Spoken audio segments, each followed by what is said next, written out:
Bio Savart law. ठीक, इन्होंने भी कौन से सन में किया था? सन 1820 में। ये कहाँ के थे? फ्रांस के। तो फ्रांस के वैज्ञानिक या फ्रांस के वैज्ञानिक बायो तथा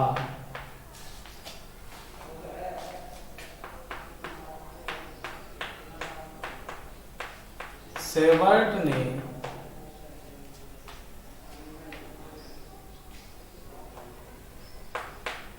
धारावाही सन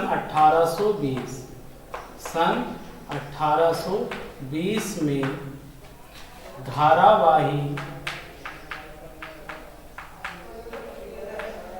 चालक तार में बहने वाली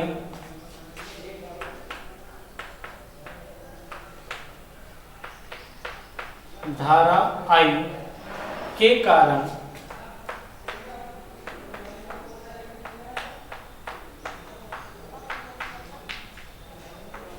उत्पन्न चुंबकीय क्षेत्र के कारण किसी बिंदु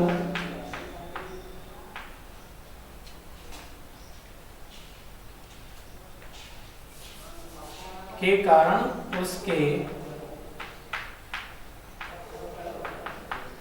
लंबाई के अवयव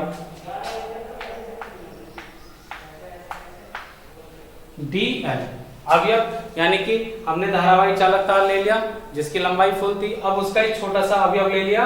अब छोटा अवयव लिया तो उसे रिप्रेजेंट कर दिया dl के कारण बिंदु P पर चुंबकीय क्षेत्र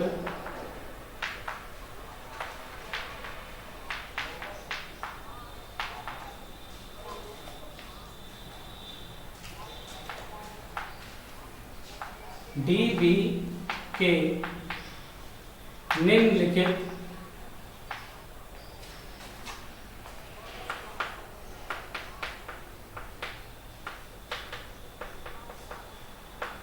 निष्कर्ष निकाले। ठीक, अब हमारे फ्रांस के वैज्ञानिक थे बायो तथा सेवर्ट, सन 1820 में उन्होंने एक धारावाही चालक तार ले लिया इस तरह से। यह आपने हाई स्कूल में भी पढ़ा था बायो सेवर्ट लॉ। ठीक उसी प्रकार से यहाँ पर भी आ गया आपका बायो सेवर्ट लिया। उन्होंने क्या किया, एक धारावाही चालक तार ले लिया जिसमें जो धारा वो कितनी बह रही है, I बह रही है। यहाँ पर इसका एक लंबाई का अवयव ले लिया, यहाँ पर एक लंबाई का अवयव ले लिया जिसकी लंबाई कितनी मान ली हमने, डेल L, जो कि यहाँ थ्योरी में मैंने मेंशन की है। अब यहाँ से क्या है, एक बिंदु क्या है, P है। यहाँ पर एक बिंदु P है जहां पर चुंबकीय क्षेत्र इस धारावाही लंबाई के अवयव में I धारा बहने के कारण इस बिंदु P पर एक चुंबकीय क्षेत्र उत्पन्न हुआ। तो उस संबंध में कुछ इन्होंने निष्कर्ष निकाले। ठीक है, तो सबसे पहले धारावाही चालक में कौन सी धारा बह रही है, I बह रही है, ये सब हमने मेंशन कर दिया। अब यहाँ पर देखेंगे कि बिंदु P और धारावाही चालक के लंबाई के अवयव को मिलाने वाली रेखा के बीच बना कोण कितना है, थीटा है, तथा इनके बीच की दूरी कितनी है, स्मॉल r है।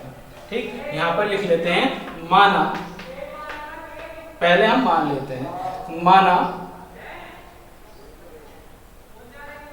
लंबाई के अवयव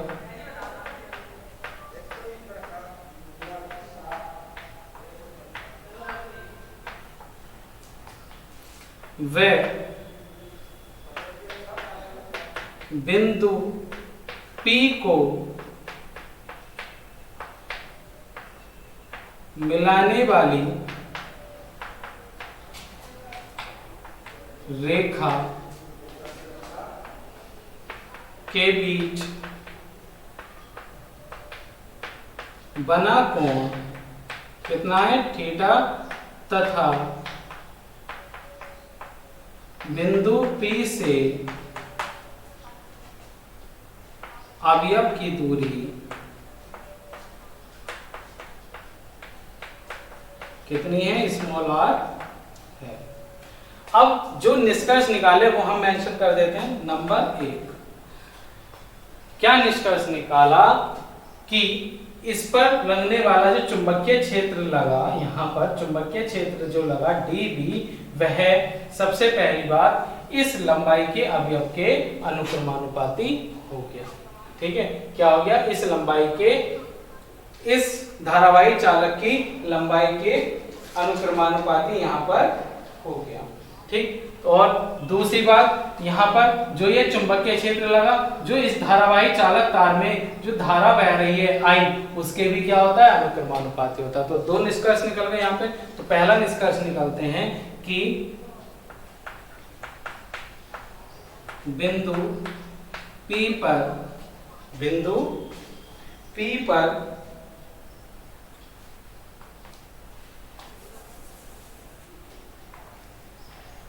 dB के निम्न बातों पर निर्भर करता है। तो यहां लिख सकते हैं, यह चालक में कौन निर्भर करता है, यह जो है यहाँ पर कौन है, dB, यानी कि चुंबकीय क्षेत्र, क्योंकि ऊपर लिखा हुआ है चुंबकीय क्षेत्र dB निम्न बातों पर निर्भर या निम्न निष्कर्ष निकलते हैं। तो यह चालक में बहने वाली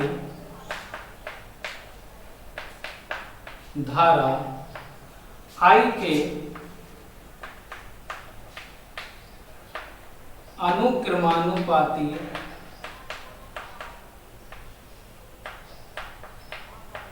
होता है। अर्थात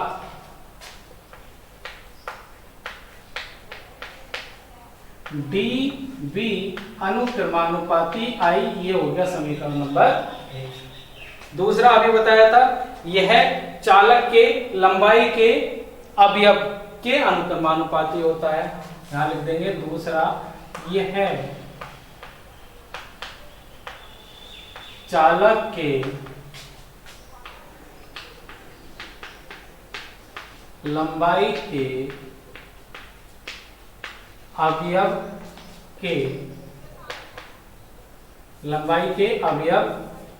dl के अनुक्रमानुपाती होता है।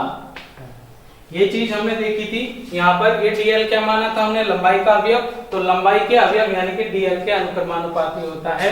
अर्थात यहां से dB अनुक्रमानुपाती dl, ये हो गई समीकरण नंबर 2। तीसरा निष्कर्ष क्या निकाला, यह लंबाई के अवयव यानी कि dl तथा उस बिंदु P को मिलाने वाली रेखा के बने बीच की कोण की ज्या के अनुक्रमानुपाती होता है। मेंशन कर देता हूं, यह लंबाई के अवयव तथा बिंदु P को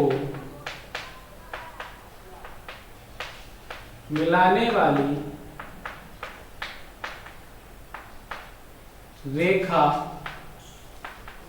के बीच बने कोण थीटा की ज्या के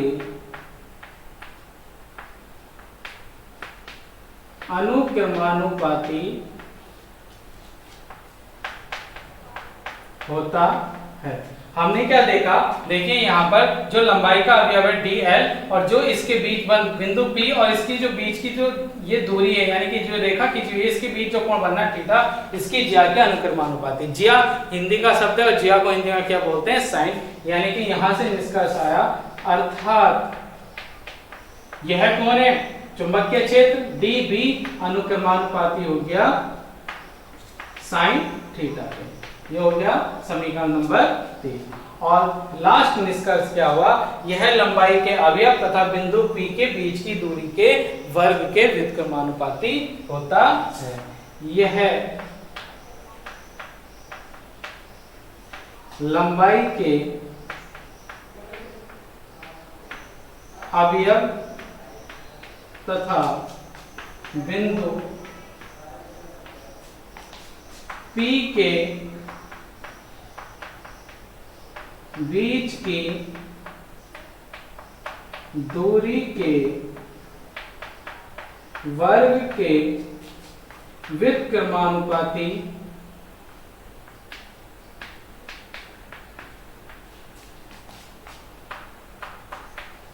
होता है। यहां से निष्कर्ष क्या निकलता है कि डी भी व्युत्क्रमानुपाती हो गया आर स्क्वायर के। यहां से हो गया समीकरण नंबर 4। ये 4 निष्कर्ष क्या निकाले बायो-सेवर्ट ने, ये 4 निष्कर्ष यहाँ पर निकाले। अब इसके बाद आगे चलते हैं। अब हमने क्या किया कि समीकरण 1, 2, 3 व 4 को मिला दिया। क्या किया यहाँ पर कि समीकरण 1, 2, 3 व 4 को